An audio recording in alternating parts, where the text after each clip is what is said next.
Defense Minister Gallant has visited Gaza, especially the southern part of Rafah and Khan Yunis earlier this week. And he said explicitly, the war in Gaza is basically over. We, the IDF, defeated the last remaining brigade of Hamas, and the center of gravity of the conflict, because it is larger than the Gaza campaign, must move northward. I mean, Gallant may think the war in Gaza is over, but it looks like Netanyahu never got the memo, because he, for political reasons, needs to at least present a picture of a war that goes on, because as long as the war goes on, you cannot have political recriminations over the debacle of October 7th. That's Netanyahu's game. But I agree with Amir. I mean, the war in Gaza right now was at a very, very, very low ebb. And I have to say, a government that was responsible to its citizenry to an even minimal degree would prioritize at this point a deal to get out the hostages while they're still alive. The important thing, as Dan said, is to get an agreement. And because everybody knows what I just said, it means that it is not out of negligence. It is out of malice. Someone very high in the Israeli government does not want an agreement, regardless of the benefits to Israel. Shall I translate?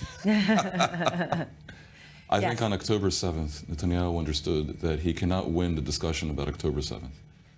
He declared war on Hamas, which was reasonable, and the two goals seemed potentially not to clash, although one had to wonder. Eliminate Hamas from power and return all the hostages. But the key thing was the subtext, which began immediately, where Netanyahu said, as long as the war goes on, then we can have political repercussions. That creates an obvious incentive for the war to go on forever. Not only that, but for the crisis to ever escalate to the point where we're talking about a disaster bigger than October 7th. Now, I don't like to hear myself saying this. And I know very well that much of the public doesn't want to hear it. Look, I suspect a lot of our colleagues here at I24 don't want to hear it. It's a truth that must not be told. It is a horror that you want to run away from, to think that is the case. But at this point, good Lord, the entire security establishment, 3/4 of the people of Israel in every poll, the negotiators leaking every other day of the week, are saying the deal is within reach. We agreed to these terms on May 31st, and Netanyahu refuses to do the deal. Well, yeah, and Reuters attributed like a lot of the Western diplomats and officials saying exactly that. And look, that he keeps changing the... And if Netanyahu, and the Americans are leaking it too, now you can sort of understand, because if he does the deal, I do assess that the threats of the extreme right parties in his coalition to bring down the government are real. So his government will fall, and he'll face elections before the polls have turned. So, and he has his trial, in which on December the 2nd he must testify. That's right. And regardless. And yes, and well, regardless, unless something happens. We will see, because as long as the war goes on, there's already been a lot of delays in this trial, because Netanyahu is able to say, well, I'm running a war. Now, understand, this means people are dying, and the hostages are dying in prison, in captivity, one by one, in order to enable, possibly, in order to enable this political outcome. And it's inane to call it total victory, the goal, because even if it is compatible, and it is not, because Sinwar is holding the hostages, especially the soldiers, as his life insurance policy.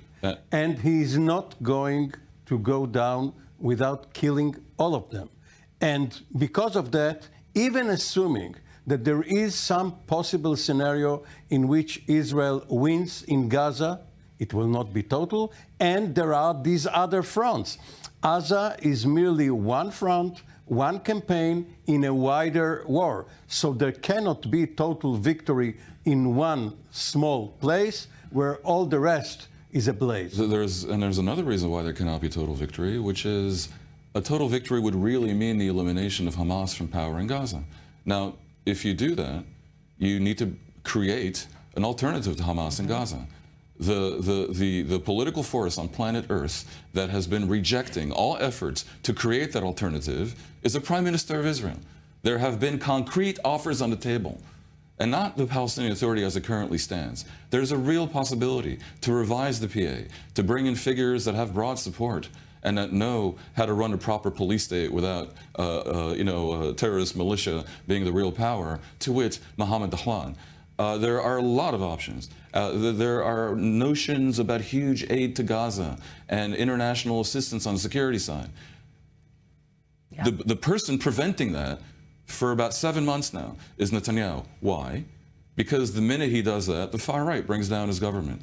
Even the only advocate for Netanyahu's tactics until today, a retired colonel named John Spencer, who is the head of urban warfare studies at the West Point Military Academy in New York, came out with a piece in Foreign Affairs in which he begs, doesn't mention Netanyahu, begs Israel to let the Palestinian Authority enter Gaza because otherwise there will be a vacuum.